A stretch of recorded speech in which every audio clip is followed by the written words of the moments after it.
Ça y est, on a enfin tout traité, jeux vidéo et cinéma, mais il nous reste l'actualité. Alors je vais pas faire un classement bien entendu avec tous les événements sur 2016, hein. Ça a été bien triste entre les attaques terroristes et bien sûr les décès comme ce fameux décès en 25 décembre. C'est vraiment triste de perdre autant de célébrités, mais c'est un petit peu normal, il y en a qui sont vieux et ça va pas s'arranger en cette année 2017. Toutefois, j'ai décidé plutôt de revenir sur des événements dont je n'ai pas traité, et un qui a fait vraiment parler de lui, hein. Tous les youtubeurs en ont parlé quasiment. Je parle bien sûr des problèmes YouTube en général, hein, tout ce qui est arrivé sur YouTube, et histoire de vous faire découvrir certaines choses que vous ne savez peut-être pas. Alors, qu'est-ce qui s'est passé sur YouTube? Eh bien, c'est que dernièrement, ils ont changé l'algorithme, ce qui a fait que beaucoup de gens sur YouTube ont perdu soit entre 30 et 40% de vues habituelles, et une perte d'abonnés. Alors en fait, en gros, une perte d'abonnés, c'est que soit il y en a qui étaient désabonnés des chaînes, soit il y a le compteur d'abonnés qui descend et qui réaugmente tout seul. Moi par exemple, je suis passé de 16 à 14, puis tout d'un coup j'étais remonté à 16, puis je suis passé à 15, puis tout d'un coup je suis descendu à 13. Ça peut inquiéter parce que on se demande si c'est dû à notre travail, ce qui fait que les gens ça leur plaît plus et donc ils se désabonnent, ou c'est vraiment un problème YouTube, mais il y en a, ils ont été désabos alors qu'ils ne le voulaient pas forcément. Donc c'est ces principaux problèmes qui ont fait que les gens ont paniqué au point qu'il y en a, ils ont dit ça y est, YouTube est mort, c'est terminé, et à croire que eux, ça fait qu'un an qu'ils sont sur YouTube, ou ça fait depuis très peu de temps qu'ils se renseignent sur le système d'algorithme et tout ça. Parce qu'il faut savoir que des problèmes YouTube, il y en a toujours eu et il y en aura toujours. En même temps, vous êtes plus de centaines de milliers, de millions même à utiliser YouTube chaque jour. Alors imaginez quand ils changent quelque chose, ça plante sa merde. Alors même si en amont ça fonctionne très bien, mais en même temps quand ils le testent, c'est sur une dizaine de comptes, donc ça marche. Mais là ils testent sur des millions de comptes, donc forcément ça va merder. Ce qui fait que, je crois que c'était Noël dernier, quand ils ont utilisé ce système, vous savez, le robot qui permet de découvrir si vous utilisez des musiques, des vidéos sujet à des droits d'auteur, qui vous repérez et qui vous bloque votre vidéo ou ce genre de choses.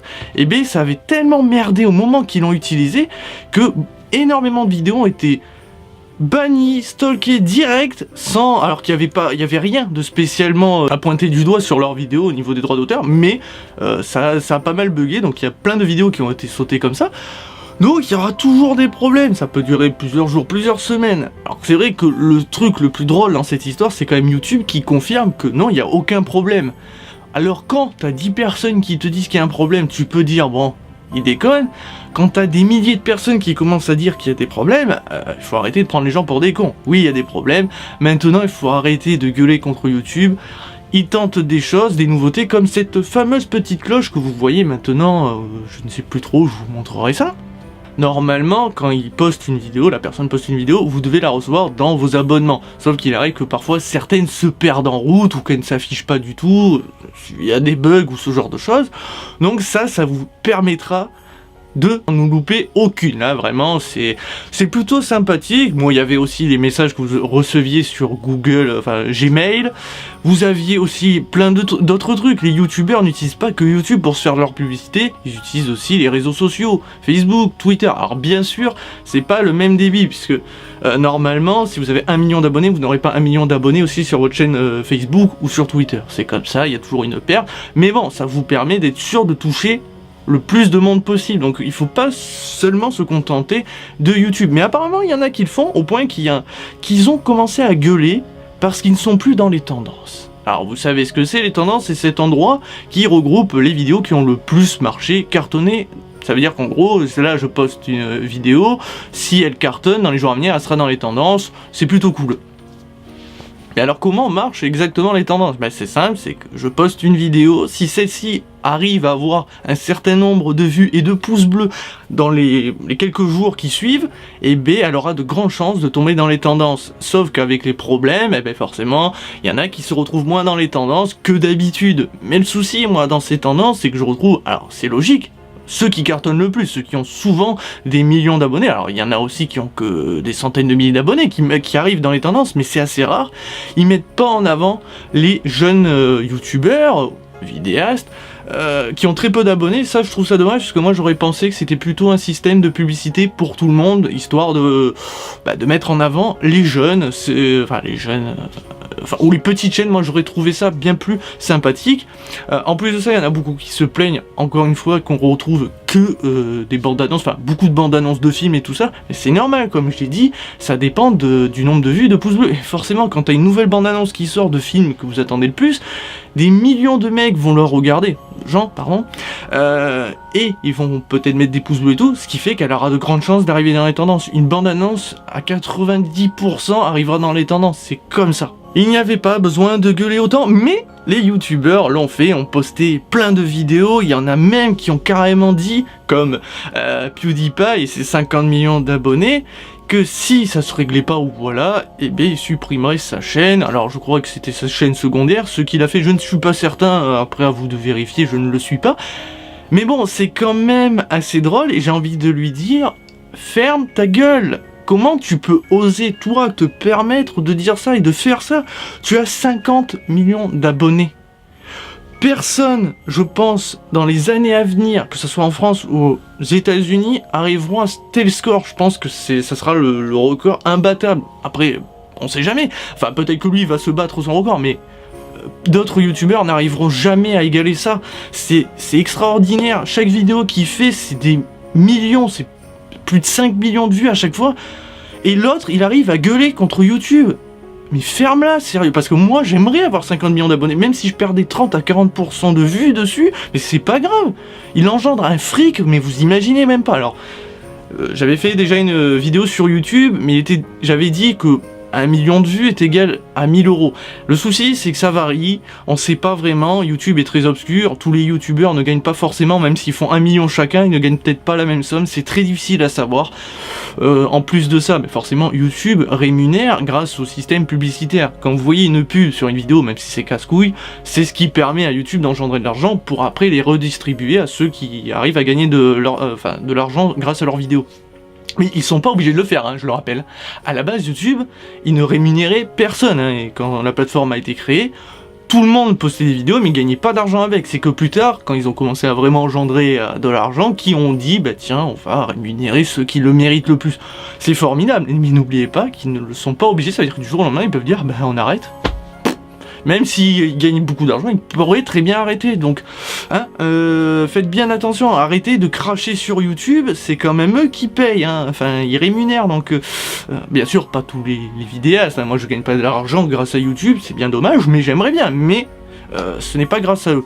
Donc, arrêtez de cracher dessus. Mais si cette vidéo est importante, c'est aussi pour revenir sur celle des autres, donc celle de Squeezie, que vous avez peut-être certainement vu, je vous mets le lien juste ici, si tout va bien, mais aussi celle de Fantabob Games, que je vais mettre juste ici. Alors les Hi-Fi, je crois, je ne sais plus comment ça se prononce, maintenant ils se mettent à faire justement, de parler d'actualité, alors de tout, hein, de toute actualité, tous les deux, je crois que c'est une par semaine, ou par mois, je ne sais plus, mais qui reviennent sur les actualités, et ils ont justement traité la vidéo de Squeezie. Et vous allez voir que c'est très important, parce que il y en a qui disent pas mal de merde quand même, hein.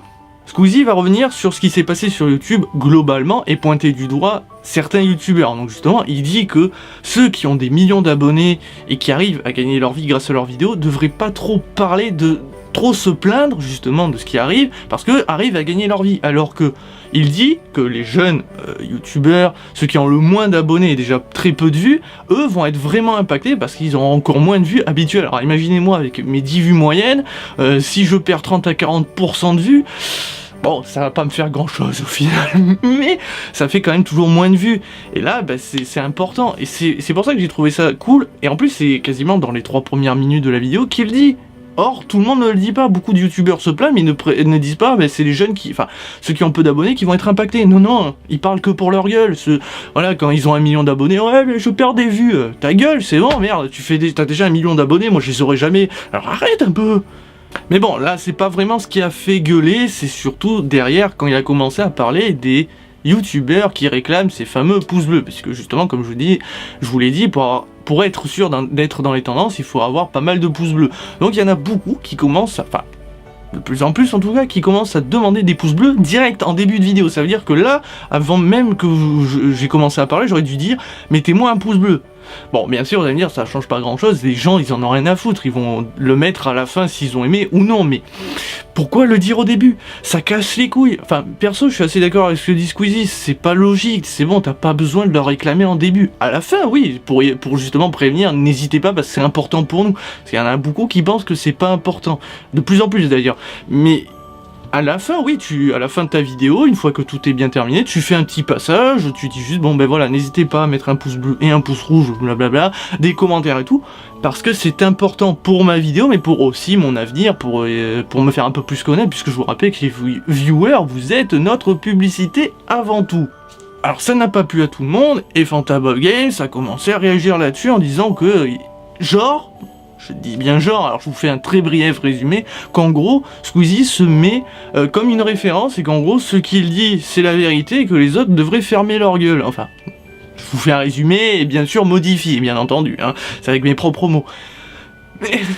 Mais jamais il se porte en référence. Là, je défends Squeezie parce que jamais il dit c'est moi la référence, faire ça c'est mal, donc faites ce que je vous dis. Jamais il dit son point de vue, comme justement Fantabug Games fait là. Hein. Ils donnent leur point de vue. C'est quand même le serpent qui se mord la queue, donc il critique une critique, ce qui...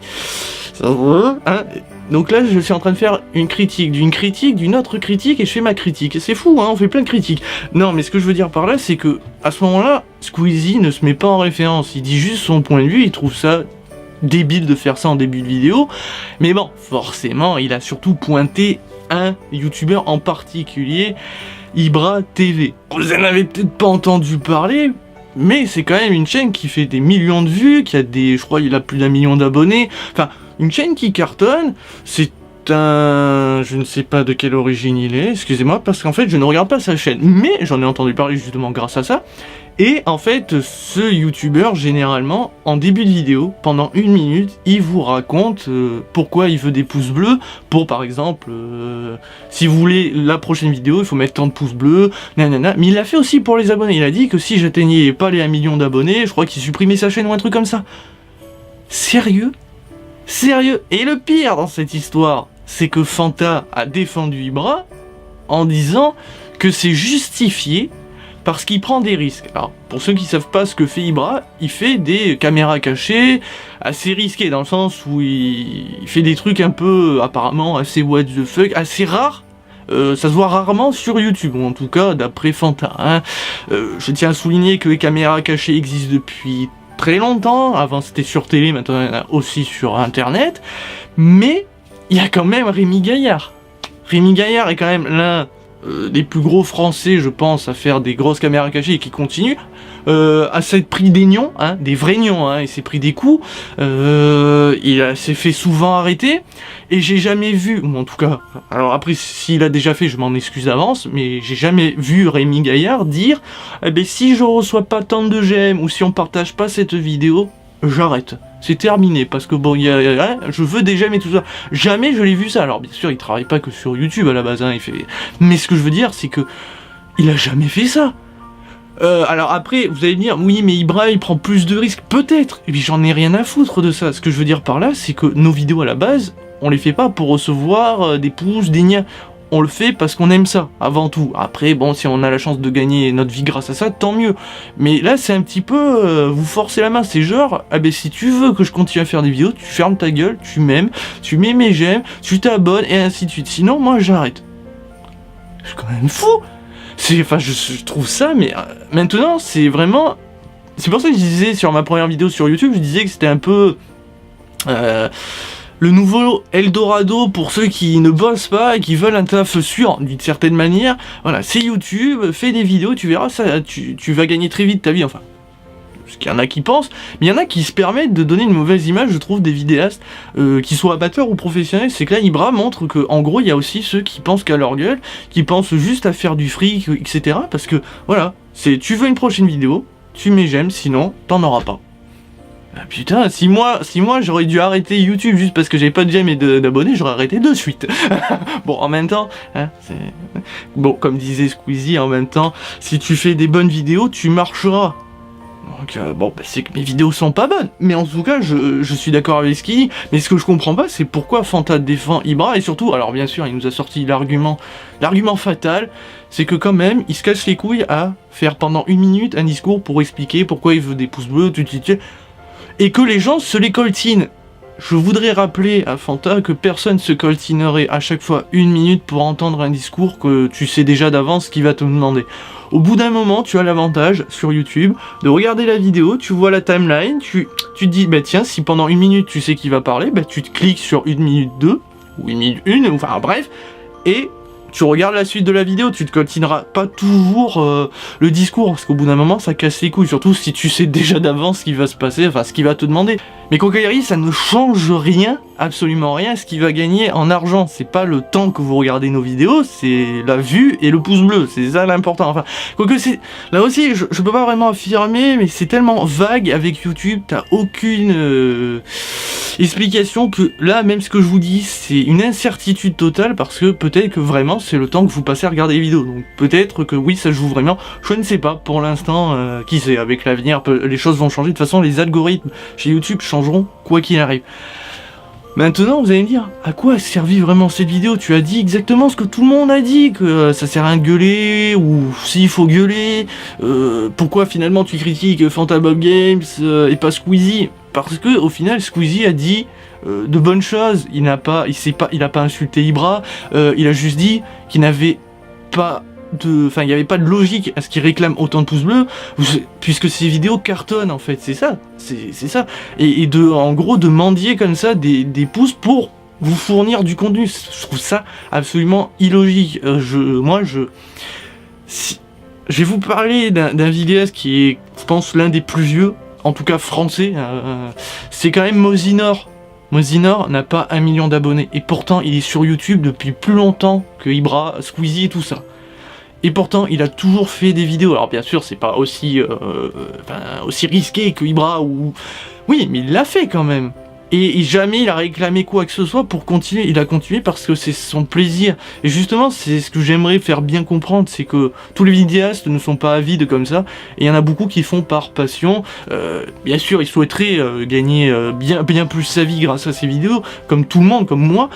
Mais avant tout, on est des vidéastes qui procurent, on essaye en tout cas de procurer du plaisir ou du contenu qui vous fasse plaisir. Et là, c'est pour ça que je trouve ça dommage, ça donne une mauvaise image. Et je pense que c'est ce que Squeezie a voulu dénoncer d'une certaine manière, qu'il faut arrêter de faire ce genre de choses. C'est pas se mettre en référence, surtout lui, c'est le plus gros youtubeur gaming français.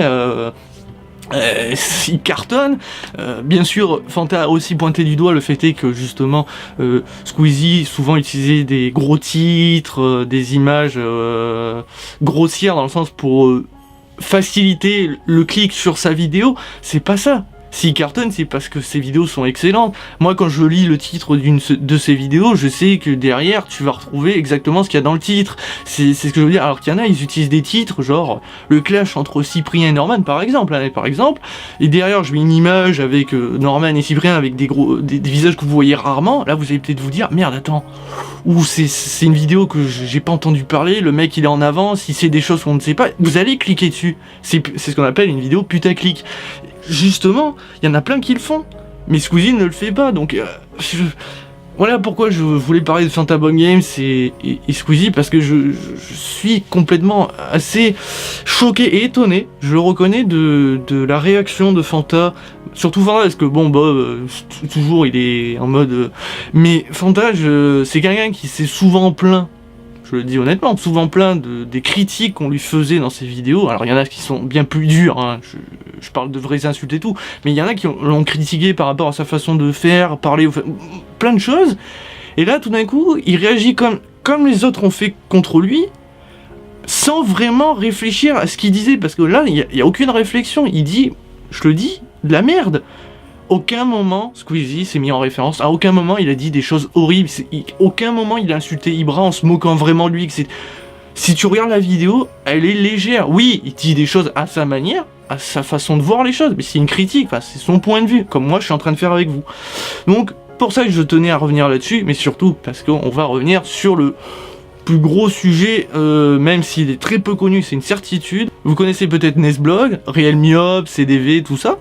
Et il faut savoir que Realmiop a un projet de faire passer, enfin, de proposer une loi pour qu'elle soit votée, bien entendu, avec d'autres vidéastes. Hein. Il y a une liste de gens qui ont signé, des vidéastes plus connus, mais aussi moins connus, qui voudraient changer certaines choses par rapport aux vidéastes sur internet globalement. Comme vous le savez, en France mais aussi aux États-Unis, hein, partout dans le monde, les vidéastes c'est pas un métier vraiment reconnu.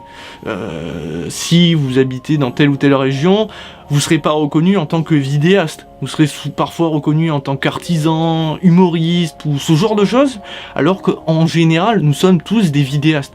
Même si vous faites de l'humour, ça reste une vidéo, donc on appelle ça globalement une vidéaste. Après peut-être qu'il y a un meilleur terme, mais je pense que c'est un terme plutôt global et qui représente bien le métier que je fais là à l'heure actuelle, ou que d'autres font. Dans cette loi, alors pour l'instant, comme je dis, c'est un projet. Hein, Realmiop est, on va dire, le porte-parole de tout le monde à l'heure actuelle.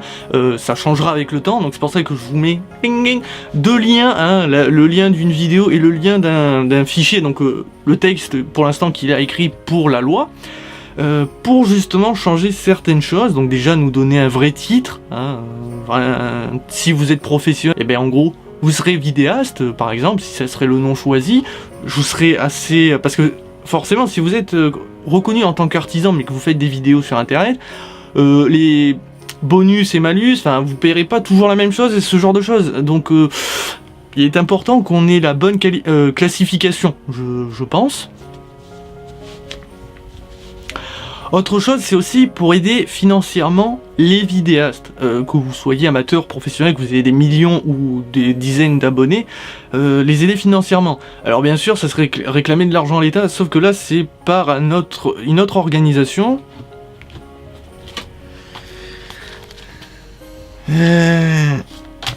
Alors je ne sais pas si je me trompe pas, mais normalement c'est le CNC, donc le Centre National de la Cinématographie, qui est un groupe indépendant de l'État. Enfin en gros c'est pas totalement l'État qui gère, bon, après quoi qu'il arrive c'est toujours l'État qui est au-dessus quoi qu'il arrive, mais ce que je veux dire c'est que c'est il pourrait, alors le but de la loi c'est de taxer, alors il avait dit entre 1 et 2% les publicités YouTube.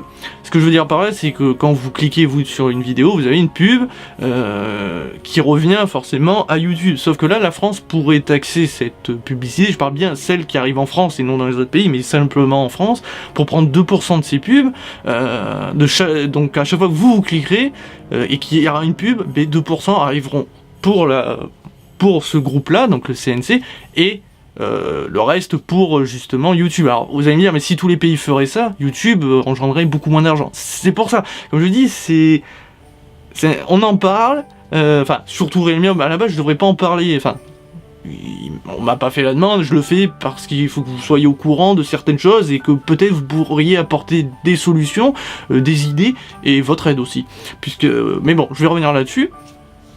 Mais il serait quand même intéressant de récupérer un peu d'argent pour après aider, donc avec cette organisation, pour, si par exemple, moi j'ai besoin de matériel, ça coûte cher, hein, ça coûte très cher et tout le monde n'a pas les moyens, mais il y en a qui rêveraient de se lancer là-dedans, et de faire un dossier. Alors je présume que ça marcherait par dossier, en gros vous serez en train de dire, bon j'ai besoin de ce matériel pour faire tel machin en expliquant bien les choses, et si eux estiment que vous méritez de l'aide financière, et bien grâce à ces 2% recueillis par les pubs, vous allez toucher une certaine somme pour faire votre projet. Bien sûr, je présume que, alors je sais pas si ce serait un prêt ou si ça serait donné, mais si vous ne respectez pas ce que vous avez dit, vous serez taxé, enfin on vous réclamera de l'argent, enfin comme je l'ai dit, l'État, mais que ça soit même aux États-Unis, il n'y a aucune aide. Il n'y a aucune aide pour les jeunes vidéastes et c'est un peu dommage. En plus de ça, souvent, pour être connu, il faut se faire un peu de pub aussi, et on n'a pas de pub officielle. Oui, vous pouvez vous faire votre pub sur les réseaux sociaux, mais bon, si vous avez déjà pas d'abonnés, vous en aurez pas plus sur les réseaux sociaux. Vous allez me dire, oui, mais si ta vidéo cartonne, oui, mais il y a beaucoup de gens qui regardent vos vidéos, mais qui s'abonnent pas forcément, qui ne partagent pas. Vous savez que il y a toujours plus de vues que de partages, hein. Le nombre de partages est très très mince comparé au nombre de vues. Donc c'est pour ça qu'il y a la publicité est difficile pour les jeunes vidéastes, et c'est pas les autres vidéastes qui vous font de la pub. Vous avez déjà vu un gros youtubeur faire de la pub pour des jeunes vidéastes? C'est très rare, c'est quasiment inexistant, parce que, pas qu'ils en ont rien à foutre, mais bon, ils ont autre chose à parler. Alors, il arrive parfois que dans des FAQ, les vidéastes vous procurent quelques conseils, si vous voulez lancer là-dedans. Il y a quand même Antoine Daniel, donc de What the Cut, oui, c'est What the Cut, qui parfois dans une de ses vidéos parlait de jeunes vidéastes de vidéastes qu'il avait vu leurs vidéos et tout ça, qui lui ça l'intéressait, donc il partageait d'une certaine manière. Mais c'est tellement rare que moi je pense aussi que ces 2% recueillis par les pubs pourraient être utiles aussi pour faire de la pub d'une certaine manière, pour peut-être créer, je sais pas moi, un système publicitaire qui propose de temps en temps des nouveaux vidéastes ou ce genre de choses, parce que ça pourrait être utile aussi pour les futurs vidéastes d'avoir un peu plus de pubs, donc plus de vues et peut-être cartonner, on ne sait pas, parce qu'il y a souvent de très bons vidéastes qui sont méconnus et qui mériteraient certainement beaucoup plus de vues. Je vous prends l'un des meilleurs exemples, Mosinor, mais un autre, Mathieu Sommet, donc SLG, à ses débuts, sa saison 1, moi j'ai connu SLG dès la première saison, quasiment au 3 ou 4e épisode, il n'avait pas autant d'abonnés, ni autant de vues, et pourtant, bon après grâce au partage, grâce à son talent, ça a cartonné très rapidement, donc c'est la preuve que ça marche aussi, mais il aurait pu peut-être cartonner encore plus rapidement s'il y avait eu plus de pubs d'une certaine manière. Je vous en parle. N'hésitez pas à regarder donc ces deux liens qui sont très importants. Au moins vous aurez un meilleur résumé de ce que je suis en train de vous faire. Là, c'est un encore plus petit résumé, mais regardez la vidéo de Realmyope, vous comprendrez mieux. Alors vous allez me dire, mais en quoi vous, viewers, vous pourrez être utile, mais proposer des idées, aussi aider Realmyope dans les démarches, parce que bon, c'est pas son travail, il est un peu tout seul. Alors il y a d'autres vidéastes que j'ai dit qui soutiennent, mais pour l'instant c'est vraiment lui le porte-parole, donc n'hésitez pas à proposer des idées, n'hésitez pas à en parler autour de vous, et aussi à en parler peut-être à des vidéastes que vous suivez et que vous leur parlez, mais de leur en parler, parce qu'ils ne sont pas tous au courant, comme j'ai dit, Realmyope, c'est Nesblog, mais ils n'ont pas des millions de vues, donc c'est pour ça, c'est important que vous le sachiez. Ben voilà, globalement, ma vidéo sur l'actualité est terminée. Alors je sais que vous attendez peut-être à plus, peut-être à de plus grosses actus. Pour moi c'était important parce que je travaille quand même sur YouTube, alors je gagne pas ma vie mais j'y travaille, je fais beaucoup de vidéos, j'essaye d'apporter ma pierre à l'édifice en tout cas, j'essaye de faire les meilleures vidéos possibles en essayant de donner ma propre patte et pas essayer de copier les autres, ce qui est important aussi, mais ce que je veux dire par là c'est que forcément c'est un sujet qui me touche, donc je suis obligé de vous en parler. Je ne l'ai pas fait dès le départ parce que j'attendais de voir un petit peu les réactions de tout le monde pour justement vous donner un peu plus de trucs à dire, sinon j'aurais dit exactement ce que tout le monde a dit, ce que j'ai un peu fait quand même, mais bon, des trucs différents. Maintenant, si vous voulez d'autres grosses actualités, sachez qu'elles arriveront dans l'année 2016, donc j'ai parlé de l'écologie, enfin, on va faire un gros truc sur l'écologie, mais ça va pas arriver dans les mois à l'avenir. J'essaie de préparer un gros dossier, donc j'essaie de faire un truc bien écrit. Or, d'habitude, mes actus sont pas bien écrites, ça c'est l'envers du décor, et je n'écris absolument rien, je fais tout ça de mémoire, ce qui fait que parfois, ce genre de langage, mais j'essaie de faire un truc bien, mais n'hésitez pas, vous, en commentaire dans les guides actus, je parle bien entendu, de me mettre peut-être vous des actualités, mais pas forcément qui sont là du jour au lendemain, qui sont arrivés là, par exemple aujourd'hui, non, mais des trucs qui sont existants, mais qu'on en parle très peu, un petit peu à l'image de la peine de mort, euthanasie, ce genre de choses. C'est un sujet qui forcément n'est pas toujours bon à traiter, surtout à donner son point de vue, mais moi j'estime qu'il est important que parfois on en parle. Voilà, je vous fais une vidéo, je vous en parle, je vous donne mon point de vue, j'essaye de donner le pour et le contre de chaque chose, et après, vous, de voir si j'ai raison ou tort, peut-être pas faire changer la vision des choses, mais je pense qu'il est important parce que il y en a beaucoup qui pensent des choses, qui n'en parlent pas forcément à tout le monde, parce que vous n'avez pas toujours des amis ou des personnes assez ouvertes d'esprit pour en parler, et ça vous tire le pied, mais si vous avez envie d'en parler, d'une certaine manière, de voir ce genre de vidéo peut vous dire, ah tiens, il y en a un qui pense comme moi, ou c'est vrai qu'il a peut-être pas tort.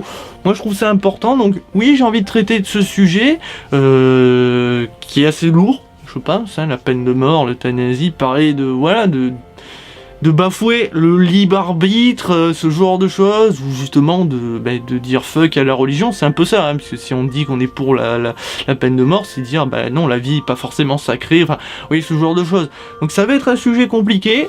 Je suis en train de voir, peut-être qu'il arrivera, je ne sais pas, vous aussi, et moi, faut pas croire, je suis tous vos commentaires, la preuve, même sur ma critique de Star Wars Rogue One, je m'en suis bouffé plein la gueule, mais je lis toutes vos critiques, et pour tous vos avis plutôt, j'y réponds souvent, bon après, il y en a beaucoup qui diront que j'écris mal, et je vous répondrai, effectivement, j'écris comme un pied, je suis très mauvais en conjugaison, je vais me justifier une seule fois, jamais je le... Enfin, jamais, peut-être qu'un jour je le referai, mais... En gros, tout simplement, je ne sais pas écrire. Donc venez pas me chercher, Guy, tu sais pas écrire, tu ne sais pas bien conjuguer, je le sais. Bon, je n'écris pas en abrégé, c'est déjà important.